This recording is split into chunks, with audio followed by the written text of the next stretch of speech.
کہ اللہ کے نیک بندوں کی علامت یہ ہے کہ وہ اللہ کی عبادت کے ساتھ کسی دوسرے کی عبادت نہیں کرتے، اور جن جانداروں کی حرمت اللہ تبارک و تعالی نے بحال فرما دی ہے، یعنی جس جاندار کو اللہ نے حرمت بخشی ہے اسے ناحق قتل نہیں کرتے، اور اسی پر بس نہیں بلکہ اللہ فرماتے ہیں وَلَا يَزْنُونَ کہ وہ لوگ بدکاری نہیں کرتے۔ یاد رکھو جس طریقے سے ایک چور چوری کرتے وقت مومن نہیں رہتا، جس طریقے سے ایک شرابی شراب پینے کے وقت مومن نہیں رہتا، اسی طریقے سے ایک زانی زنا کرتے وقت بھی مومن نہیں رہتا۔ مولانا طیب کو سننے کے لیے چینل کو سبسکرائب کرے اور بیل آئیکن کو پریس کرے۔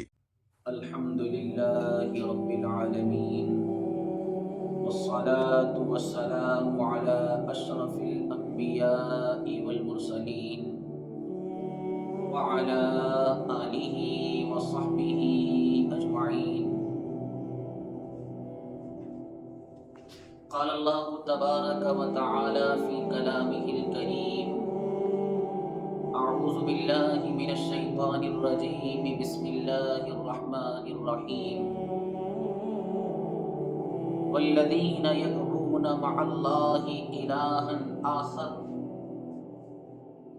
ولا يقتلون النفس التي حرم الله إلا بالحق ولا يزنون سبحان ربك رب العزة عما يصفون وسلام على المرسلين والحمد لله رب العالمين۔ کون سی بات کہاں کیسے کہی جاتی ہے، یہ سلیقہ ہو تو ہر بات سنی جاتی ہے۔ ایک بگڑی ہوئی اولاد بھلا کیا جانے کیسے ماں باپ کے ہونٹوں کی ہنسی جاتی ہے۔ حضرات محترم،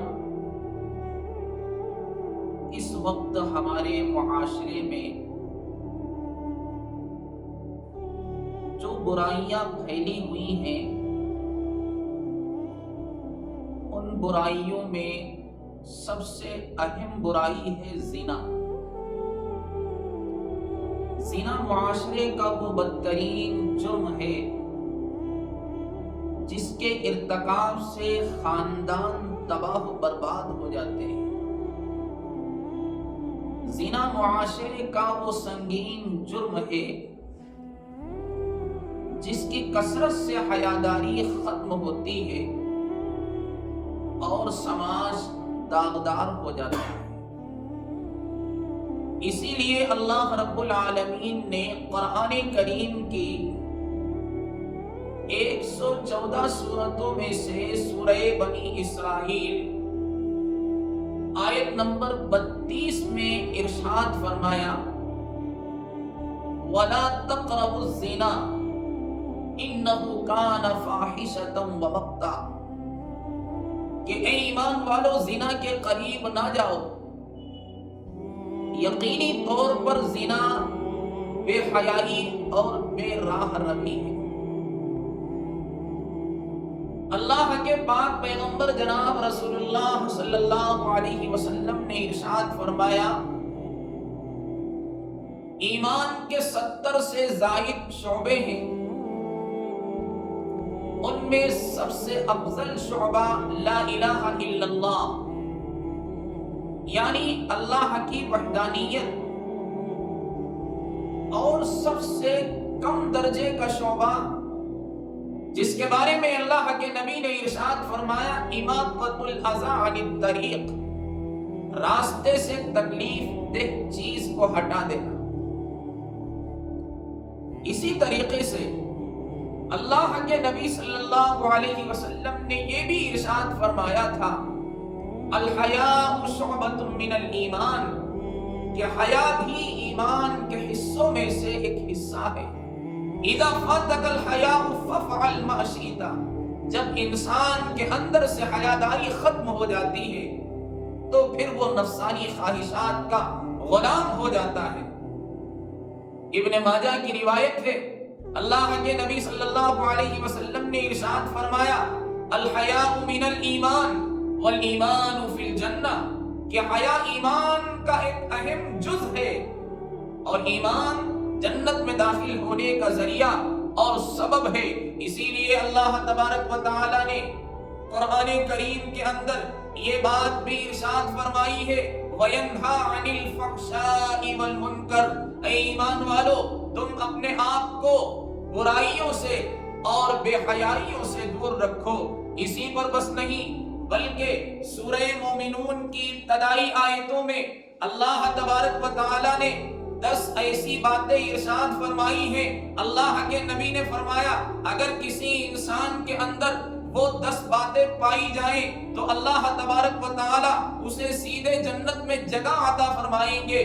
ان 10 باتوں میں سے ایک بات یہ بھی ہے والذین هم لفروجهم حافظون، کہ قیامت کے دن وہ ایمان والے بامراد ہو جائیں گے، قیامت کے دن وہ ایمان والے اپنے مقصد کو پہنچ جائیں گے، قیامت کے دن وہ ایمان والے جنت میں داخل کیے جائیں گے۔ الذین هم لفروجهم حافظون، جو اس زمین پر رہتے ہوئے دنیاوی زندگی میں اپنی شرمگاہوں کی حفاظت کرتے ہیں۔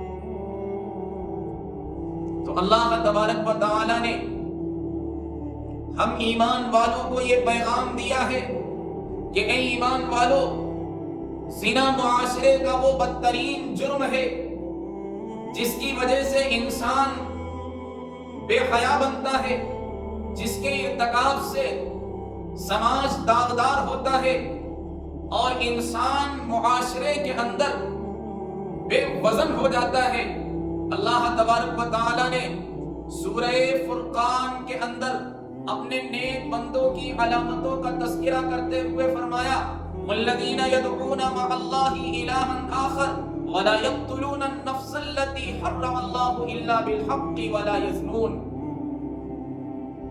کہ اللہ کے نیک بندوں کی علامت یہ ہے کہ وہ اللہ کی عبادت کے ساتھ کسی دوسرے کی عبادت نہیں کرتے، اور جن جانداروں کی حرمت اللہ تبارک و تعالی نے بحال فرما دی ہے، یعنی جس جاندار کو اللہ نے حرمت بخشی ہے اسے ناحق قتل نہیں کرتے۔ اور اسی پر بس نہیں بلکہ اللہ فرماتے ہیں ولا یزنون، کہ وہ لوگ بدکاری نہیں کرتے۔ یاد رکھو جس طریقے سے ایک چور چوری کرتے وقت مومن نہیں رہتا، جس طریقے سے ایک شرابی شراب پینے کے وقت مومن نہیں رہتا، اسی طریقے سے ایک زانی زنا کرتے وقت بھی مومن نہیں رہتا۔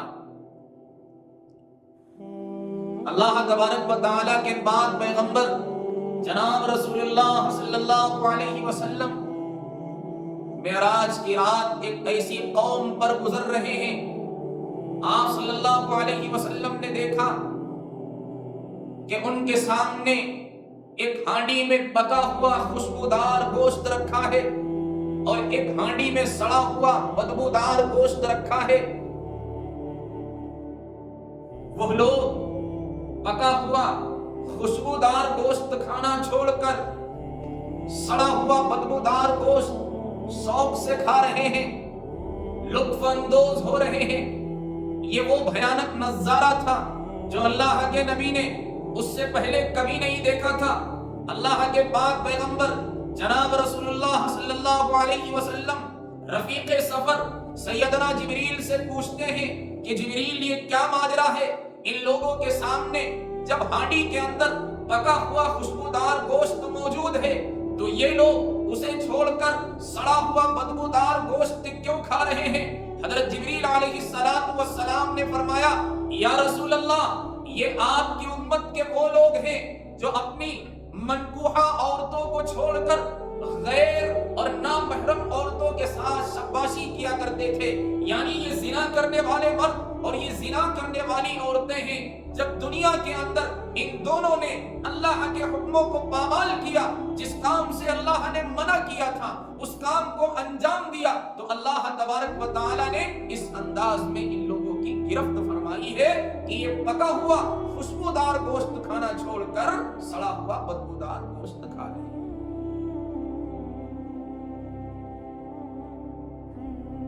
اللہ تبارک و تعالی نے سورہ نور کے اندر یہ بات ارشاد فرمائی ہے، الزانی والزانی فجلدوا کل واحد منہما 100 جلدہ، کہ زناکار مرد اور زناکار عورتیں جب ان کا جرم ثابت ہو جائے تو ان کو 100 کوڑے لگائے جائیں۔ یہاں پر میں آپ حضرات کو یہ بات بھی بتاتا چلوں کہ اگر کوئی زنا کرنے والا مرد یا اگر کوئی زنا کروانے والی عورت شادی شدہ ہے تو ایسی صورت میں 100 کوڑے نہیں لگائے جائیں گے، بلکہ ان کو سنگسار کیا جائے گا۔ حضرت عبداللہ ابن مسعود رضی اللہ تعالیٰ عنہ فرماتے ہیں کہ اللہ کے پاک پیغمبر جناب رسول اللہ صلی اللہ علیہ وسلم نے ارشاد فرمایا، مسلمان کا خون حلال نہیں ہے مگر 3 صورتوں میں۔ مسلمان کا خون حلال نہیں ہے مگر 3 صورتوں میں۔ نمبر 1، اگر کوئی شادی شدہ مرد یا کوئی شادی شدہ عورت زنا کرتا ہے یا کرتی ہے تو ایسی صورت میں ان کا خون بہانے کی اسلام اجازت دیتا ہے۔ اسی طریقے سے اگر کوئی انسان کسی دوسرے انسان کو ناحق قتل کر دیتا ہے